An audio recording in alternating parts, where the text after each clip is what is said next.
I'm late again, aren't I? I said while fixing my shirt collar in the mirror. Emma laughed on the phone. You always say that, Ethan. You always show up anyway. I smiled a little. Yeah. Because Sophia hates waiting. Emma's voice softened. You still trying too hard for her? I paused.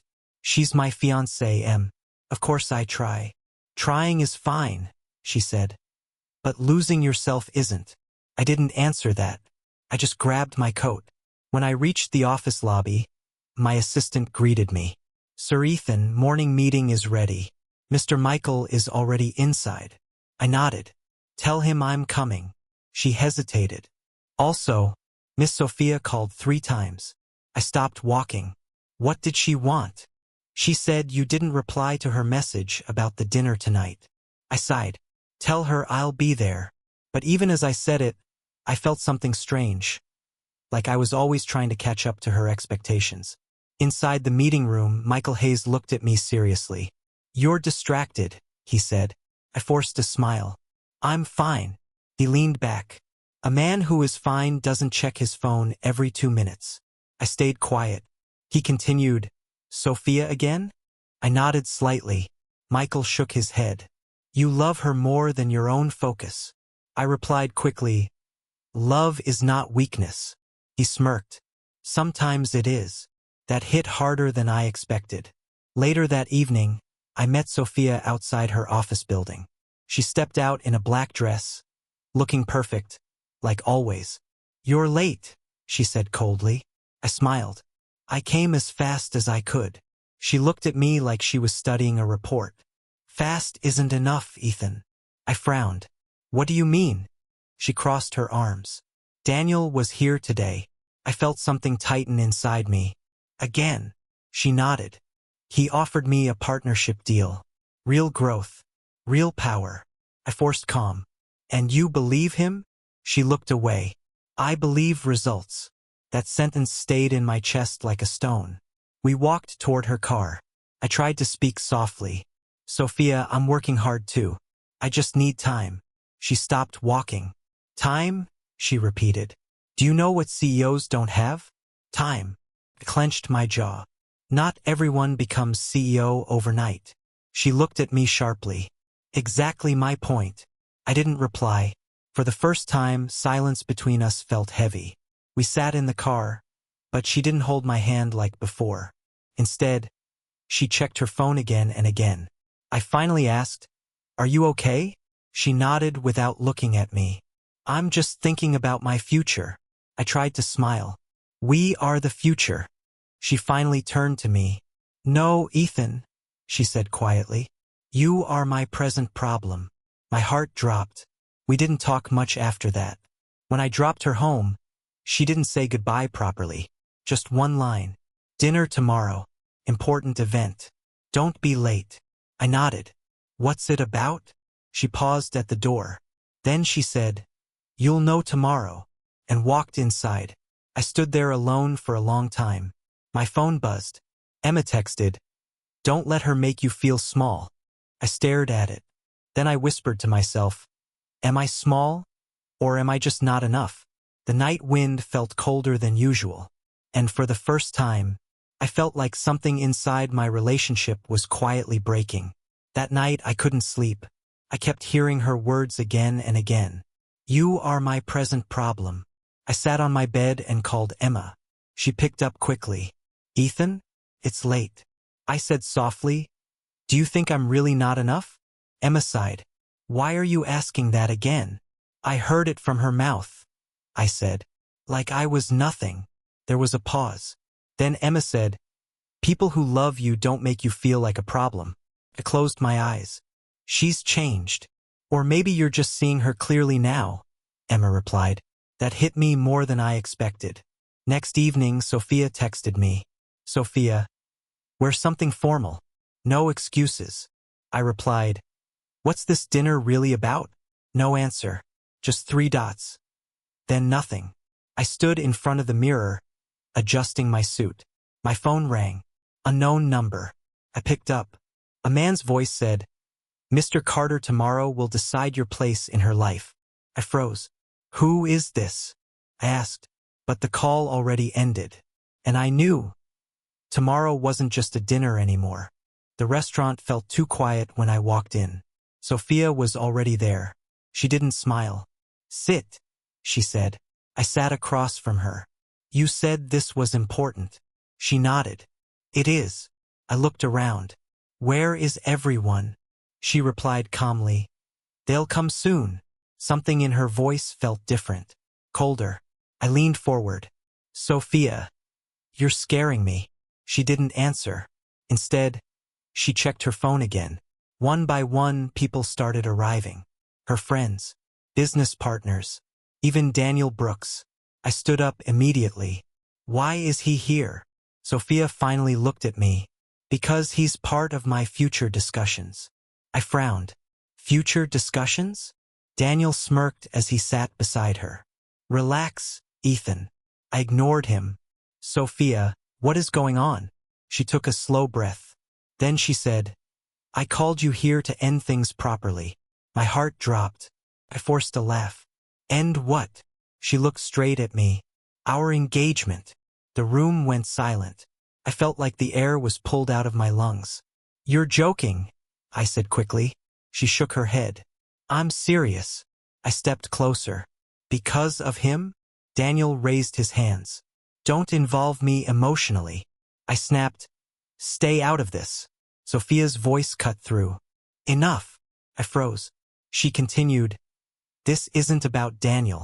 This is about reality." I stared at her. "Reality?" She stood up slowly.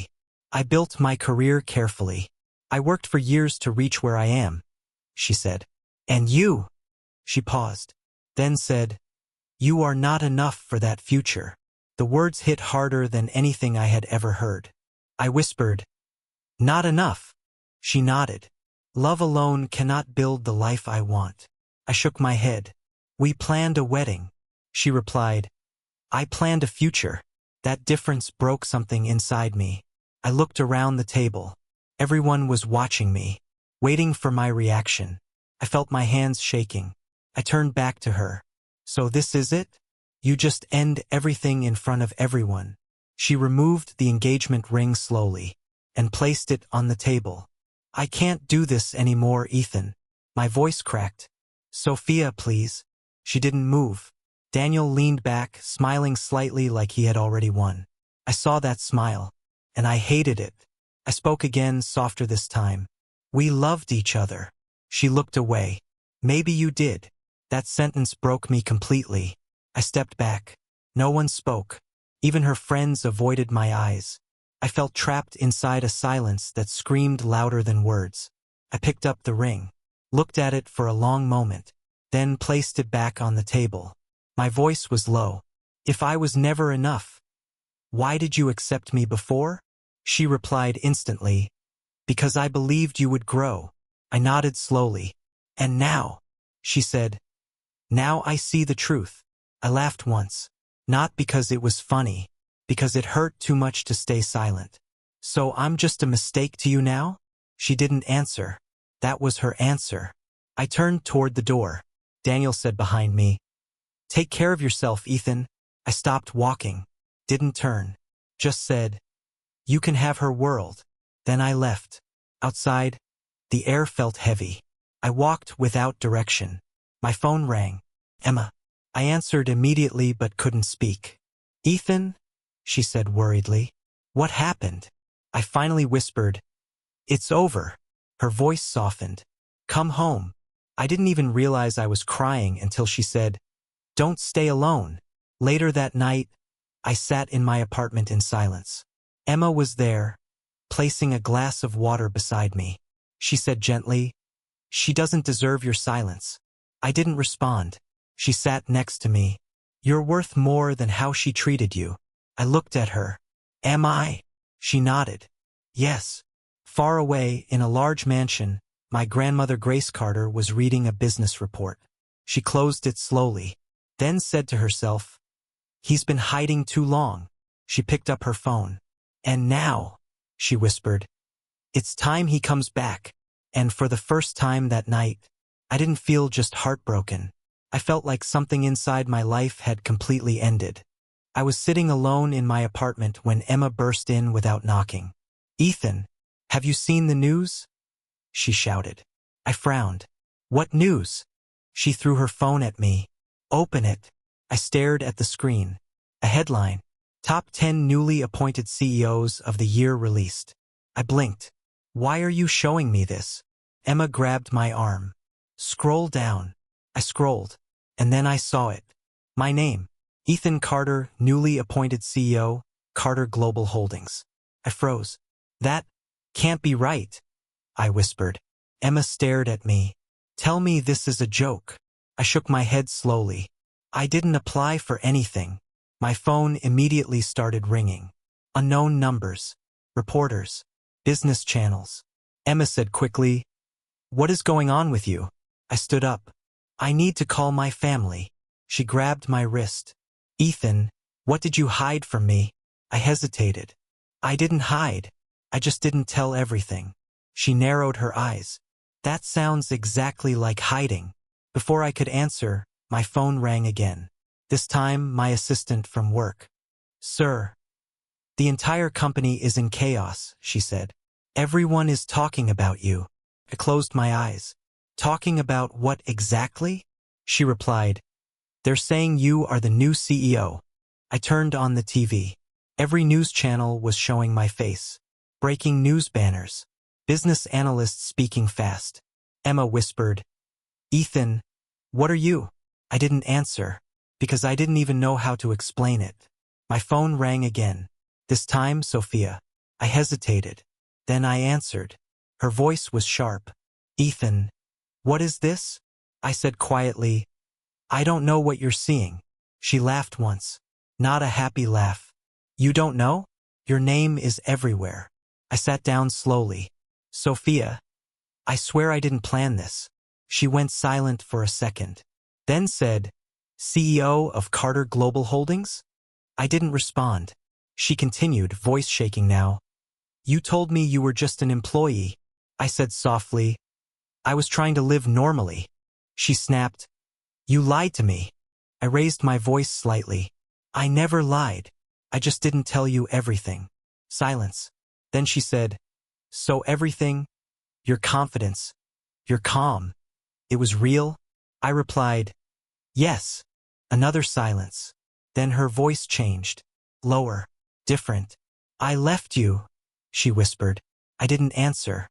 Emma was watching me carefully. She asked, "Is that her?" I nodded. She said, "What did she say?" I replied, "She realized something." Emma frowned. "What?" I said, "That I wasn't who she thought I was." The next morning, everything got worse. Reporters gathered outside my building. I heard shouting outside. "Mr. Carter, is it true you are the heir? Why did you hide your identity? Are you replacing your brother as CEO?" Emma looked out the window. "This is insane." I said quietly, "I didn't ask for any of this." My phone rang again. This time, my brother Oliver. I answered. His voice was calm. "So the world finally knows." I sighed. "You knew this would happen." He said, "Grandmother made the announcement." I froze. "Without telling me?" He replied, "She said it was time." I rubbed my forehead. "Time for what?" "To stop hiding," he said. That evening, Sophia called again. I answered immediately. She said, softer now, "Ethan, I need to see you."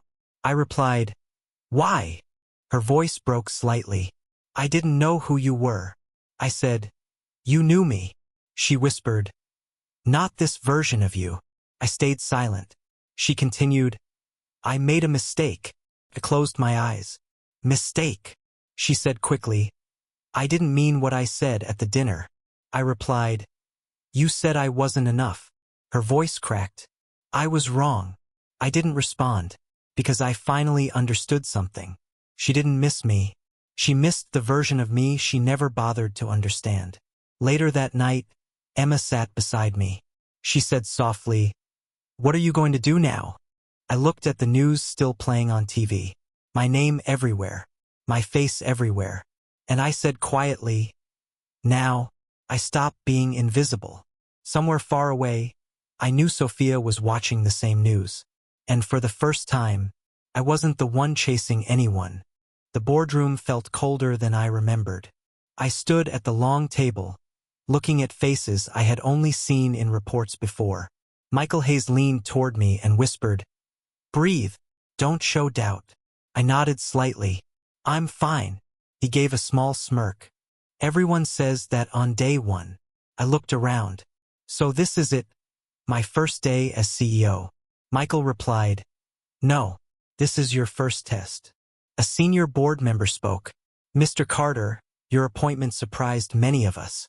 I answered calmly, "It surprised me too." A few people exchanged looks. Another asked, "Do you believe you are ready?" I paused, then said, "I didn't come here to believe. I came here to work." Michael nodded slightly beside me. The room went quiet after that. After the meeting, Michael walked with me down the hallway. He said, "Good answer. But you need consistency." I looked at him. "People don't trust me yet." He replied, "They don't trust power. They respect results." I asked, "How do I prove myself?" He stopped walking. "By surviving pressure without breaking," he said. Back in my office, my phone kept ringing. Sophia. Again. And again. Emma walked in and saw it buzzing nonstop. She frowned. "Are you going to answer her?" I shook my head. "No." She crossed her arms. "Not even once?" I said quietly, "Not anymore." Emma studied me. "That sounds different from you." I replied, "I'm trying to be different." The next few days blurred into meetings, reports, and decisions. Michael stayed close, correcting my mistakes without humiliating me. One evening he said, "You're learning faster than I expected." I smiled slightly. "I don't have a choice." He replied, "Good. Pressure builds leaders." Outside work, my phone still showed Sophia's name. Missed calls, messages, unknown numbers now too. Emma saw it once and said, "She's trying hard." I replied, "So was I before." Emma stayed quiet after that. Then news broke about Daniel Brooks. Michael showed me the report. "His company is collapsing," he said. I frowned. "Why?" He slid the file toward me. "Bad investments, broken partnerships, some legal concerns." I read it silently. Michael watched me. "You didn't cause this." I said, "I didn't help either." He replied, "You don't have to save everyone who abandoned you." That line stayed with me. That night, Sophia finally reached me in person. She was waiting outside the company building. I stopped when I saw her. "Ethan," she said quickly. I replied, "You shouldn't be here." She stepped closer. "Please, just listen." I crossed my arms. "Talk." Her voice shook. "Everything is falling apart." I said, "That's not my responsibility." She flinched. She looked at me carefully. "You've changed," she said. I replied, "No." I stopped pretending. She whispered, "I didn't know your world." I said, "You never asked." Silence. She stepped closer again. "Can we fix this?" I looked at her. For the first time, I didn't feel anger, just distance. I said, "Fix what?" She hesitated. "Us." I shook my head. "There is no us left." Her eyes filled slightly. "I made a mistake." I replied, "You made a choice." She lowered her voice. "I miss you," I said quietly. "You miss what I represented." She froze. I continued, "Not me." I turned to leave. She called out, "Ethan." I stopped but didn't turn. She said softly, "Are you happy now?" I thought for a moment, then said, "Not because I won, but because I finally stopped losing myself." Back at home, Emma was waiting. She asked, "How did it go?" I sat down. "It ended." She nodded slowly. "Good." I looked at my phone. No more panic. No more chasing. And I said, "Yes." For the first time, success didn't feel like pressure. Felt like silence. Calm I had never known before. And I realized something I never understood before. I wasn't trying to become someone anymore. I was just becoming myself. I was reviewing reports when my assistant knocked urgently. Sir, Miss Sophia is here, she said. I didn't look up. Tell her I'm busy. She hesitated. She said she won't leave. I sighed. Let her wait. 10 minutes later, she walked in anyway. Sophia, I said calmly. I didn't approve this meeting. She looked tired, not like the woman I once knew. I didn't come for permission, she said softly. I closed the file in front of me. Then why are you here? She stepped closer. To talk. I leaned back. Talk. She took a breath. I made a mistake, she said quickly. A big one. I didn't respond. She continued. I shouldn't have ended things like that. I looked at her. You didn't just end things. You erased them. Her eyes dropped. I know. Silence filled the room. She said again, Ethan, I still love you. That sentence hit harder than I expected. But I stayed still. I replied slowly, love doesn't sound like that when it's real. She frowned. What do you mean? I stood up. You didn't leave because I was poor, I said. You left because you thought I would stay small forever. She shook her head. That's not true. I stepped closer. You measured my worth before you even understood me. Her voice broke. I was wrong. I nodded. Yes, but not about love. About belief. She whispered, Can we fix this? I looked at her for a long moment, then said, You didn't break me. You just showed me where I stood in your world. She lowered her eyes. I never stopped thinking about you, she said. I replied, But you still chose him. She froze. My assistant entered quickly. Sir, urgent news, she said. I turned. What now? She handed me a tablet. Nathan Reed published an investigation. I read the headline. Daniel Brooks under financial fraud investigation. I frowned. What is this? She said. It's everywhere. Sophia stepped closer. What does it say? I showed her the screen. Her face changed instantly. No, she whispered. I scrolled. Fake investments. Hidden debts. Illegal transfers. She shook her head. Daniel didn't tell me any of this. I said quietly, or you didn't want to see it. She stepped back slowly. This can't be happening, she said. I replied, It already is. Later that evening, news channels exploded. Daniel's company collapsed within hours. Investors pulled out. Authorities started investigations. Emma texted me, This is getting serious. I replied, It was already serious. Sophia called me again. I didn't answer. She called again and again. Finally, I picked up. Her voice was shaking. Ethan, everything is falling apart. I said calmly, Not everything, just the truth. She whispered, I didn't know he was like this. I replied, You trusted the image, not the person. Silence. She said softly, Everyone is blaming me now. I asked, Why? She said, Because I supported him publicly. I stayed quiet. She finally asked, Is this karma? I answered honestly, I don't decide that. She said, I lost everything. I replied, You lost clarity long before that. Her voice cracked. Do you hate me? I paused, then said, No. She sounded surprised. No, I said. Hate means you still matter the same way. Silence. She whispered, Then what am I to you now? I looked out the window and said, A lesson I finally understood.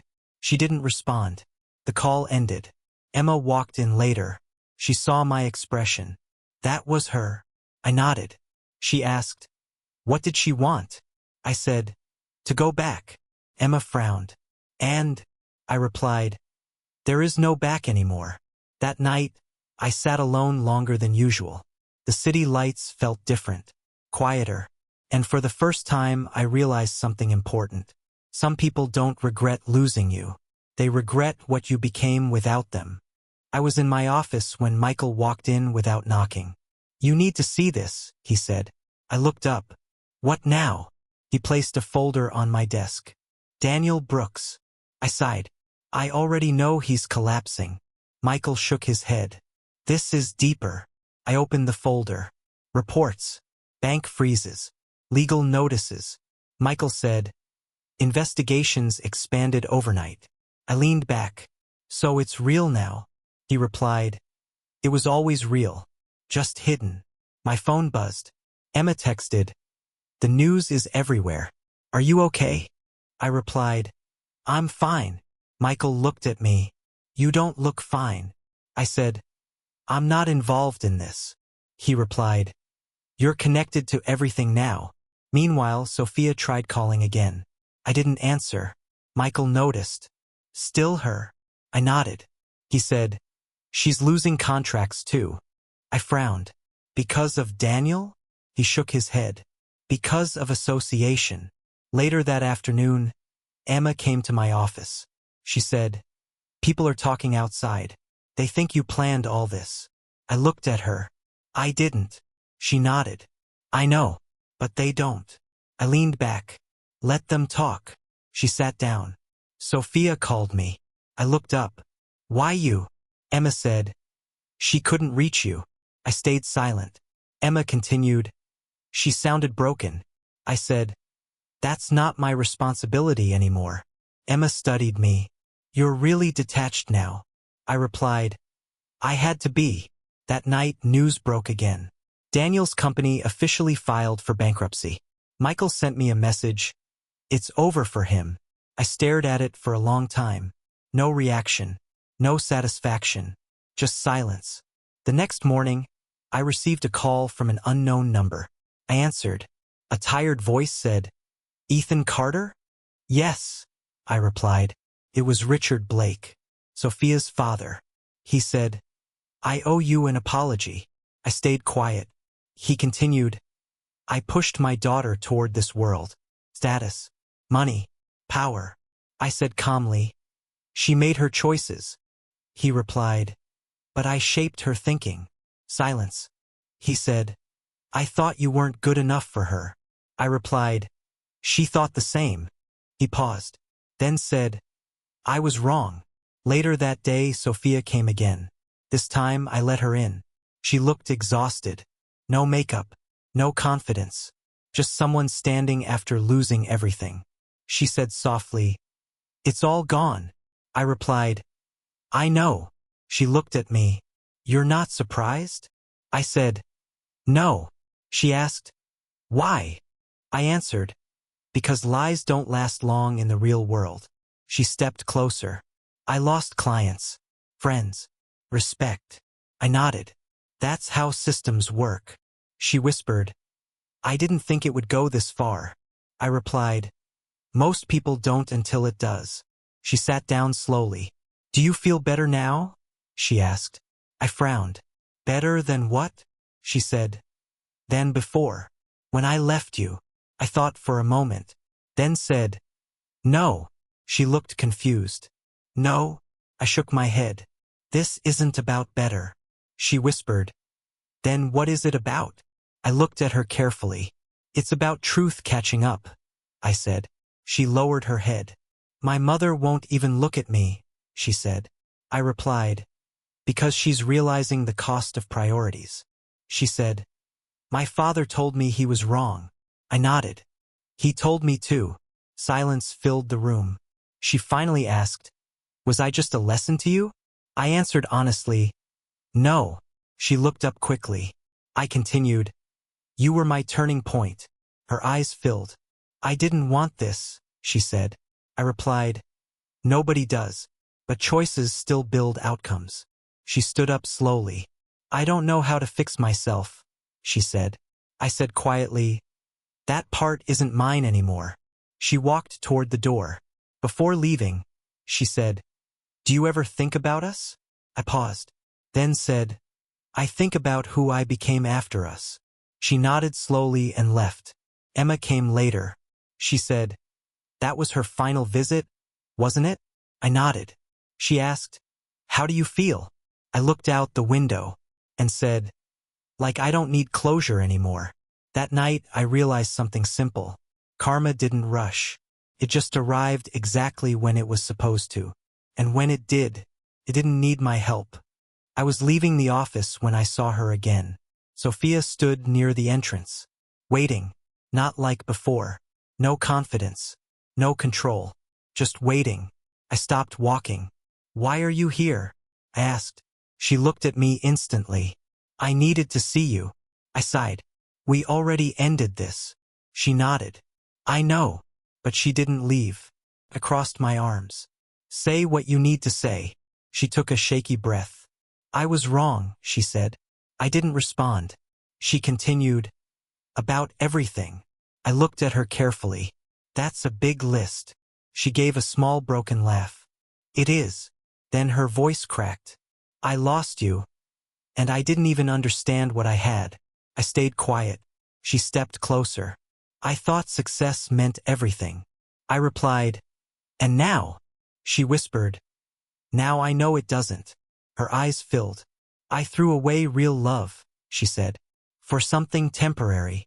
I said softly, "You didn't think it was temporary then?" She nodded quickly. "I was blind." Silence stretched between us. Then she asked, "Do you hate me?" I shook my head. "No." She looked surprised. "You don't." I said, "Hate still connects people. I don't need that connection anymore." Her lips trembled. "Then what am I to you now?" I thought for a moment, then said, "Someone from my past who taught me something painful." She lowered her head. "I don't know how to live with this," she said. I replied, "You will. Everyone does." She wiped her face quickly. "I still care about you," she said. I nodded slowly. "I believe you." She looked up. "Then why won't you come back?" I answered honestly, "Because care is not enough anymore." She froze. Behind me I heard footsteps. Emma arrived. She stopped when she saw Sophia. No anger, no drama, just calm presence. Emma said, "Do you want me to wait outside?" I shook my head. "No." Sophia looked at her, then looked at me again. Emma said gently, "You look tired." I replied, "Long day." Emma smiled slightly. "You always say that." I nodded. "Still true." Sophia watched us. Then she said quietly, "She's different." I looked at Emma, then back at Sophia. "Yes," I said, "she is." Sophia asked, "Because she stayed?" I replied, "Because she never compared." Emma didn't interrupt. She just stood beside me. Sophia's voice broke again. "I wish I had seen you properly," she said. I answered, "You saw what you wanted to see." She stepped back slowly. "So this is it?" she asked. I said, "It already ended." She nodded, crying silently. Then she said, "I hope you're happy." I paused, then said, "I am learning how to be." She turned to leave. Before walking away, she said, "I really did love you." I replied quietly, "I know." After she left, silence filled the space. Emma looked at me. "Are you okay?" I sighed. "Strangely, yes." She sat on the steps beside me. "You handled that better than I expected," she said. I smiled faintly. "I had time to learn." Emma asked, "Do you ever regret anything?" I thought for a moment, then said, "I regret not seeing sooner who stayed and who didn't." She nodded. "That's growth," she said. I replied, "Or just clarity." We stood there quietly. The city felt different now. Not heavy, just real. And for the first time I understood something deeply. My future wasn't about who left me. It was about who stayed when I had nothing to prove anymore. Months passed faster than I expected. I stood in my office one morning, looking at the city through the glass wall. Emma walked in behind me. "You're thinking again," she said. I smiled slightly. "I do that a lot now." She placed a coffee beside me. "Too much CEO energy." I laughed softly. "Is that a complaint?" She shook her head. "No, just observation." My assistant entered quickly. "Sir, final report is ready," she said. I nodded. "Put it on the table." She smiled. "Company growth is up again." Emma raised an eyebrow. "Again?" I replied, "Apparently we're not slowing down." Michael Hayes called me after that. His voice was calm. "You built something solid." I said, "We built it." He chuckled. "Still humble." I replied, "Still learning." Later, Emma and I walked outside the building. She looked at the logo on top. "Carter Global looks different now," she said. I nodded. "It feels different too." She asked, "How?" I thought for a moment. "Less fear," I said. "More direction." She glanced at me. "And Sophia?" I didn't look away this time. "Far away," I said. Emma nodded. "That's enough," I replied. "That's peace." Inside the company, everything moved fast. Meetings, decisions, expansion plans. People greeted me differently now, not as someone uncertain, but as someone they trusted. One evening, Emma sat across from me in a small restaurant. She said, "You've changed a lot." I replied, "I had to." She smiled. "Or you wanted to." I thought about that, then said, "Maybe both." She leaned forward. "Do you ever think about going back?" I shook my head. "No." She asked, "Not even once?" I answered, "Going back would mean I learned nothing." She nodded slowly.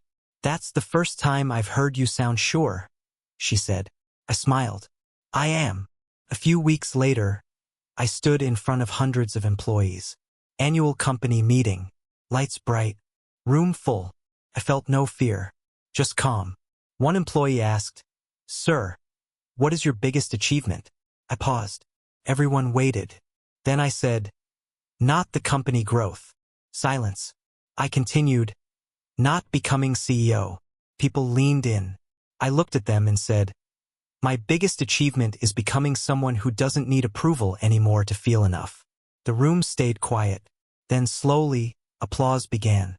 After the meeting, Emma met me backstage. "You sounded confident," she said. I nodded. "I felt it too." She smiled. Finally, outside the building, I saw Sophia for the first time in months. She stood far away, just watching. No attempt to come closer. No words. Emma noticed my silence. She followed my gaze. "That her?" she asked quietly. I nodded once. Emma said, "Do you want to go talk?" I shook my head. "No," I said. "There's nothing left to say." Sophia didn't approach. She just looked for a moment longer, then turned and walked away, quietly, like someone closing a chapter alone. Emma said softly, "You okay?" I looked at the city and said, "Yes." She asked, "Really okay?" I smiled. "For the first time," I said, "I don't need anyone's permission to be." We started walking together. No rush, no pressure, just movement forward.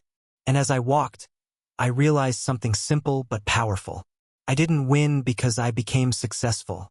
I won because I stopped needing the people who made me feel small. And before leaving that night, I said one last thing to Emma. "I think this is what peace feels like." She replied, "Took you long enough." I laughed. And for the first time in my life, I wasn't chasing anything anymore.